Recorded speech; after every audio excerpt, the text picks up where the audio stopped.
Assalamualaikum warahmatullahi wabarakatuh. Halo teman-teman semua. Pada kesempatan kali ini, kita akan mempelajari materi pembelajaran biologi 3 yang membahas mengenai organ pernafasan pada hewan dan manusia serta cara memelihara kesehatan organ pernafasan pada manusia. Di sini, kami dari kelompok 3 yang beranggotakan Alia Dewi Kanaya, Dinda Dwi Laila Ismi, Hairunisa Muhararan, Nailufar Indi Hamroh, saya Nurul Fitriani, dan Revina Angelika. Di sini kami akan memaparkan sedikit materi mengenai organ dan fungsi pernafasan pada hewan dan manusia, serta cara memelihara kesehatan organ pernafasan pada manusia. Pertama-tama, teman-teman semua sudah tahu belum apa itu pernafasan? Nah, pernafasan merupakan kegiatan makhluk hidup yang sangat penting, baik bagi manusia, hewan, ataupun tumbuhan. Setiap makhluk hidup pasti selalu melakukan yang namanya bernafas, karena bernafas itu merupakan salah satu ciri makhluk hidup. Untuk melakukannya, dibutuhkan sistem pernafasan. Apa itu sistem pernafasan? Sistem pernafasan adalah susunan organ tubuh untuk mengambil, mengatur, menyebarkan, menukar, dan mengeluarkan gas ataupun udara. Organ-organ tersebut membentuk rangkaian yang bertanggung jawab dalam proses pernafasan. Sistem pernafasan yang terjadi pada makhluk hidup merupakan proses menghirup oksigen dari udara, kemudian mengeluarkan gas karbon dioksida serta uap air melalui alat pernafasan. Sistem pernafasan ini memiliki fungsi untuk membantu tubuh dalam menyerap oksigen dari udara dan membuang gas sisa yang tidak terpakai seperti karbon dioksida dari darah. Nah, kegiatan dalam pernafasan ini terbagi ke dalam dua kegiatan, yaitu yang pertama, kegiatan mengambil udara atau inspirasi, dan kegiatan mengeluarkan udara atau ekspirasi melalui alat pernafasan. Sistem pernafasan pada makhluk hidup ini dilakukan melalui organ-organ tertentu, misalnya paru-paru pada manusia dan mamalia, kemudian insang pada ikan, kulit dan paru-paru pada katak, trakea pada serangga, serta paru-paru dan pundi-pundi udara pada burung. Baik, di sini saya akan menjelaskan mengenai organ pernapasan dan fungsinya pada hewan. Yang pertama, di sini saya akan menjelaskan mengenai hewan menyusui atau mamalia. Organ pada mamalia sama dengan organ pernapasan pada manusia yang terdiri dari rongga hidung, batang tenggorok, dan paru-paru. Nah, cara berprosesnya tuh pada saat bernapas, udara masuk melewati rongga hidung yang berfungsi untuk melembabkan, menghangatkan, dan menyaring udara yang masuk ke tubuh. Dari rongga hidung, udara masuk ke trakea yang berfungsi untuk menyuplai udara ke paru-paru. Yang selanjutnya, pasti masuk ke paru-paru yang berfungsi untuk bernapas dan mengolah menjadi energi yang akan diantar ke seluruh tubuh. Udara yang kaya akan oksigen akan diikat oleh darah dalam alveolus. Alveolus juga berfungsi untuk melepaskan gas karbon dioksida dan sisa pernapasan. Itu kan untuk hewan yang hidup di darat. Sedangkan untuk mamalia yang hidup di air juga bernapas menggunakan paru-paru, tetapi pada hidungnya dilengkapi oleh katup. Katup itu akan menutup pada saat menyelam dan akan terbuka pada saat muncul di permukaan air. Pada saat muncul di permukaan, air mamalia yang hidup di air mengambil oksigen serta mengeluarkan karbon dioksida dan uap air. Contoh mamalia yang hidup di air adalah paus, lumba-lumba, dan duyung. Yang kedua, di sini saya akan menjelaskan mengenai burung atau aves. Organ pernapasan pada burung meliputi hidung, batang tenggorok, dan paru-paru, serta mempunyai alat bantu pernapasan berupa pundi-pundi udara yang berupa kantong-kantong berselaput tipis yang berjumlah 5 pasang. Setiap pundi-pundi udara dihubungkan oleh saluran khusus menuju paru-paru. Nah, proses pernapasannya tuh burung bernapaskan dengan paru-paru. Nah, udara yang masuk itu masuk dulu ke rongga hidung, batang tenggorok, lalu ke paru-paru. Dalam alveolus, darah mengikat oksigen dan melepaskan karbon dioksida. Adapun pada waktu terbang, paru-paru burung tidak bekerja. Pada saat terbang, burung menggunakan udara yang di dalam pundi-pundi udara, atau burung mengisi pundi-pundi udara dengan udara. Pundi-pundi udara juga berfungsi untuk mengeraskan suara, menjaga panas badan, dan meringankan tubuh. Selanjutnya, yang ketiga ada hewan melata atau reptil. Proses pernapasan reptil sama dengan manusia. Udara masuk melalui rongga hidung, batang tenggorok, lalu menuju paru-paru. Dalam alveolus, darah mengikat gas oksigen dan melepaskan gas karbon dioksida ya. Nah, reptil yang hidup di air memiliki katup pangkal tenggorokan, misalnya buaya. Katup ini berfungsi untuk menjaga agar tidak masuk ke dalam paru-paru pada saat menyelam. Selanjutnya ada contoh lain pada penyu dan kura-kura. Terdapat alat pernapasan tambahan, yakni kloaka, yang terdapat pada ujung akhir saluran pencernaan makanan, yang berfungsi untuk saluran pencernaan, urin, dan umumnya genital pada spesies hewan tertentu. Sekian. Halo, nama saya Dinda dengan NIM 1905170. Di sini saya akan menjelaskan mengenai organ pernafasan pada hewan melanjutkan materi dari Alia Dewi Kanaya. Yang keempat ada amfibi. Amfibi adalah jenis hewan yang hidup di dua alam, yaitu di darat dan juga di air. Katak merupakan salah satu hewan yang termasuk dalam golongan amfibi. Organ apa sih yang digunakan katak pada saat bernafas? Pada saat katak menjadi larva, alat yang digunakan adalah insang luar, dan pada saat menjadi berudu, yang digunakan adalah insang dalam. Dan ketika menjadi katak dewasa, bernafas dengan menggunakan paru-paru dan kulit. Nah, mekanisme pernapasan paru-paru terdiri dari inspirasi dan juga ekspirasi yang berlangsung dengan mulut tertutup. Apa sih fase inspirasi dan fase ekspirasi itu? Fase inspirasi merupakan fase di mana masuknya udara bebas melalui celah hidung menuju rongga mulut, kemudian ke paru-paru. Fase ekspirasi yaitu fase yang bermula dari otot rahang bawah mengendur, otot stemohyoides, dan otot-otot perut berkontraksi. Akibatnya, udara di dalam paru-paru tertekan keluar masuk ke dalam rongga mulut. Yang kelima ada piskes. Ikan memiliki alat pernapasan berupa insang. Insang terletak di sebelah kanan dan kiri kepala. Insang ini berjumlah 4 pasang. Bagian-bagian insang berbentuk lembaran yang disebut dengan lembaran insang. Pada lembaran insang terjadi pertukaran udara. Ikan juga mempunyai gelembung renang untuk menyimpan oksigen dan mengatur gerak. Ikan memperoleh oksigen dari dalam air. Mekanisme pernapasan ikan ini melalui beberapa tahap, yaitu mula-mula ikan membuka mulutnya untuk mengambil air. Lalu, air kemudian mengalir masuk ke rongga mulut menuju lembar insang. Setelah itu, air keluar melewati tutup insang. Yang keenam ada serangga. Beberapa hewan termasuk serangga adalah belalang, lebah, capung, dan juga jangkrik. Serangga memiliki alat pernapasan berupa trakea. Apa sih itu trakea? Trakea adalah pembuluh-pembuluh halus yang bercabang dan memenuhi seluruh bagian serangga, kemudian bermuara pada stigma. Nah, apa sih yang dimaksud stigma? Stigma adalah lubang atau corong yang terletak di sisi tubuh bagian kanan dan kiri. Stigma berfungsi sebagai jalur masuk dan keluarnya udara.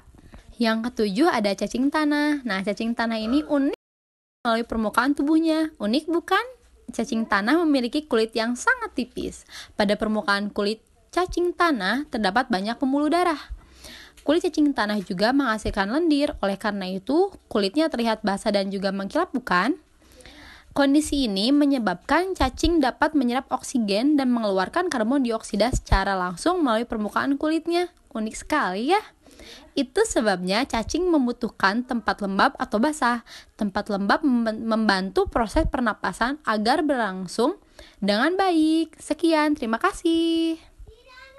Materi yang selanjutnya yaitu organ pernapasan manusia beserta fungsinya. Yang pertama yaitu hidung. Hidung adalah organ terluar yang langsung bersentuhan dengan gas atau udara untuk bernafas. Fungsi hidung adalah menghirup oksigen atau O2 dan sebagai jalur keluarnya karbon dioksida atau CO2. Organ ini terletak di tulang tengkorak dan tersusun dari tulang rawan, tulang, otot, dan kulit. Di dalam hidung terdapat rongga hidung yang berperan penting dalam proses pernapasan. Hidung terdiri dari lubang hidung, rongga hidung, yang berfungsi untuk melembabkan, menghangatkan, dan menyaring atau memfilter udara yang masuk ke tubuh. dan juga terdiri dari ujung rongga hidung. Nah, selain menghirup udara melalui hidung, sebenarnya kita juga dapat menghirup udara melalui mulut. Akan tetapi sebaiknya kita bernafas atau menghirup udara melalui hidung saja, karena di dalam rongga hidung terdapat selaput lendir dan bulu-bulu hidung. Nah, jika bernapas melalui hidung, maka ada beberapa keuntungan yang kita peroleh, yaitu diantaranya yang pertama, udara yang masuk menjadi bersih karena terlebih dahulu disaring oleh bulu-bulu hidung dan juga selaput lendir. Yang kedua, udara yang masuk mengalami penyesuaian suhu sesuai dengan panas tubuh kita. Yang ketiga, udara yang masuk mengalami penyesuaian kelembaban sesuai dengan kondisi tubuh. Jalur terusan setelah kita menghirup udara melalui hidung. Faring merupakan percabangan dua saluran, yaitu saluran tenggorokan yang merupakan saluran pernapasan dan saluran kerongkongan yang merupakan saluran pencernaan. Faring dimulai dari akhir lubang hidung hingga daerah awal laring atau pangkal tenggorokan. Nah, pada daerah ini kadang-kadang terjadi kemacetan makanan apabila mekanisme klep antara selaput lunak langit-langit atas dan epiglotis pada bagian bawah terganggu. Gangguan tersebut dapat diakibatkan karena bicara atau bernapas saat sedang makan. Gangguan tersebut biasa kita sebut dengan tersedak. Fungsi utama faring adalah sebagai saluran alat pencernaan yang membawa makanan dari rongga mulut hingga ke esofagus. Nah, namun hubungan faring dengan rongga hidung dan laring ini membuat faring menjadi cukup penting dalam produksi suara, serta memungkinkan manusia untuk bernafas menggunakan mulut, serta jika diperlukan secara medis, memasukkan makanan melalui hidung. Yang ketiga yaitu laring. Laring merupakan daerah kotak suara dengan selaput suara yang menjadi penghubung untuk faring dan trakea. Pita suara terletak di dinding laring bagian dalam. Selaput suara akan bergetar jika terhembus udara dari paru-paru. Pada laring terdapat katup pangkal tenggorok atau epiglotis yang memisahkan saluran makanan dengan saluran udara dan tulang-tulang rawan yang membentuk struktur jakun. Epiglotis berguna untuk menutup laring sewaktu kita menelan makanan. Dengan demikian, makanan kita tidak masuk ke dalam saluran pernafasan. Pada laring juga terdapat cairan yang berguna untuk menangkap debu dan kotoran yang masuk bila udara yang kita hirup itu kotor dan mengandung banyak kuman yang kemudian terbawa masuk ke saluran pernapasan. Maka dapat menyebabkan terjadinya infeksi pada laring yang disebut dengan laringitis atau radang laring. Nah, bila infeksi cukup parah, maka dapat mengakibatkan selaput suara membengkak dan akhirnya suara menjadi serak atau bahkan hilang. Yang keempat yaitu trakea. Trakea menghubungkan laring dengan bronkus dan menjadi jalan bagi udara dari leher ke bagian dada. Bentuknya seperti pipa, fungsi utamanya sebagai jalur udara untuk masuk dan keluar dari paru-paru. Organ ini tersusun atas cincin tulang rawan dan terdapat di depan kerongkongan. Dinding sebelah dalam tenggorok mempunyai selaput lendir dan sel-selnya berambut getar. Nah, selaput lendir dan rambut getar berfungsi untuk menahan dan mengeluarkan udara kotor atau debu agar tidak masuk ke dalam paru-paru. Akibat pengeluaran secara paksa tersebut, kita akan batuk atau bersin. Nah, jadi fungsi trakea itu yaitu untuk mengusir debu-debu halus yang lolos dari penyaringan di rongga hidung.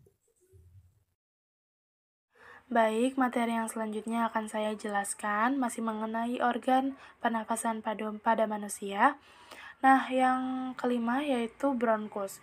Bronkus atau cabang batang tenggorokan merupakan salah satu organ yang berperan dalam sistem pernafasan manusia. Nah, letaknya ini setelah trakea dan sebelum paru-paru. Nah, bronkus ini berjumlah sepasang. Sepasang itu artinya dua ya, maka artinya di sini bronkus itu memiliki dua cabang di mana masing-masing cabang itu menuju ke paru-paru kanan dan kiri. Setelah masuk ke dalam paru-paru, bronkus ini akan bercabang lagi menjadi bronkiolus. Untuk lebih jelasnya dapat dilihat pada gambar yang telah disediakan. Selanjutnya yaitu fungsi bronkus. Fungsi bronkus yang pertama yaitu menghasilkan dahak untuk mencegah iritasi. Untuk menjaga kesehatan saluran pernafasan pada manusia, dinding bronkus mampu memproduksi dahak atau mukosa yang berfungsi untuk mencegah debu dan partikel berbahaya masuk ke dalam saluran pernafasan manusia. Jadi, jika terjadi iritasi pada dinding bronkus, maka produksi dahak akan menjadi lebih banyak untuk mencegah terjadinya iritasi yang lebih parah lagi. Fungsi yang kedua yaitu mengeluarkan debu dan partikel asing dari paru-paru. Jadi, bronkus ini terdiri dari silia atau bulu-bulu halus getar pada sepanjang dindingnya. Nah, silia ini berfungsi untuk menghalau atau menghalangi adanya partikel halus atau debu yang masuk sampai bronkus sehingga tidak masuk sampai ke dalam paru-paru. Fungsi yang ketiga yaitu membantu paru-paru bernafas lebih cepat ketika lelah.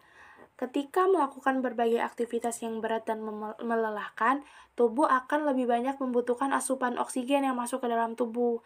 Nah, pada kondisi ini, tubuh akan melepaskan hormon norepinefrin yang merangsang otot polos pada bronkus dalam kondisi rileks atau istirahat sehingga memungkinkan lebih banyak udara yang masuk ke dalam paru-paru. Dengan ini, kebutuhan akan asupan oksigen dalam paru-paru dapat terpenuhi untuk selanjutnya akan disebarkan ke seluruh bagian tubuh. Fungsi yang keempat yaitu penghubung antara atmosfer dan alveoli. Saluran pernafasan berawal dari hidung, artinya udara masuk dari hidung ke dalam paru-paru melewati suatu rongga utama yang disebut sebagai bronkus. Nah, di sini fungsi bronkus itu menghubungkan antara atmosfer luar dan alveoli. Alveoli itu artinya kumpulan alveolus yang merupakan bagian ujung dari bronkiolus yang lebih kecil dan merupakan bagian terkecil dari paru-paru di mana terjadinya pertukaran udara antara oksigen dan karbon dioksida hasil ekskresi sel. Fungsi yang kelima yaitu tempat difusi udara pada alveolus. Seperti yang dijelaskan sebelumnya, alveolus itu cabang paling kecil, paling ujung, berbentuk seperti kantong udara pada paru-paru. Nah, di dalam alveolus ini terdapat banyak kapiler darah pada dinding alveolus yang berfungsi sebagai tempat difusi udara, yaitu oksigen dan karbon dioksida. Fungsi yang keenam yaitu sebagai penahan berat saat bernafas. Bronkus memiliki tulang rawan yang berfungsi untuk menahan benda ketika terjadi proses bernafas. Karena pada proses bernafas melibatkan menghirup dan menghembuskan udara yang sifatnya memberikan tarikan yang mampu merusak jaringan lunak yang ada di sekitarnya. Dan fungsi yang terakhir yaitu memastikan udara masuk ke dalam paru-paru. Bronkus berfungsi sebagai pengatur banyaknya udara yang boleh masuk ke dalam paru-paru, memastikan bahwa oksigen yang dihirup masuk ke dalam paru-paru, serta memastikan karbon dioksida dari paru-paru dapat dikeluarkan melalui hidung dan mulut. Organ pernafasan yang selanjutnya yaitu paru-paru. Paru-paru merupakan organ utama pada sistem pernafasan pada manusia dan berhubungan juga nih dengan sistem peredaran darah dan sistem ekskresi.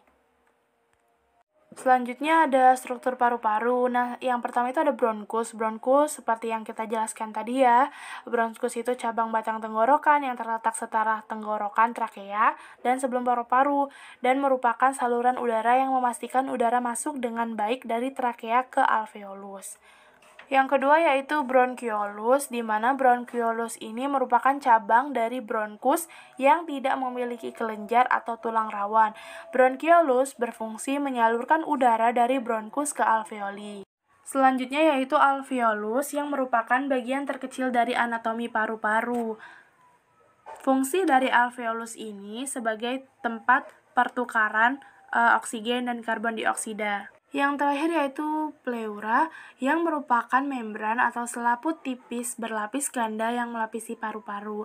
Nah, lapisan ini mengeluarkan cairan yang disebut dengan cairan serous yang berfungsi untuk melumasi bagian dalam rongga paru-paru agar tidak mengiritasi paru-paru saat mengembang dan berkontraksi saat bernafas. Selanjutnya ada fungsi dari paru-paru. Fungsi utama dari paru-paru ini untuk mengelola udara yang didapatkan dari atmosfer sehingga bisa cukup baik untuk masuk ke aliran darah. Barulah setelah oksigen masuk ke dalam aliran darah, oksigen akan diedarkan ke seluruh tubuh.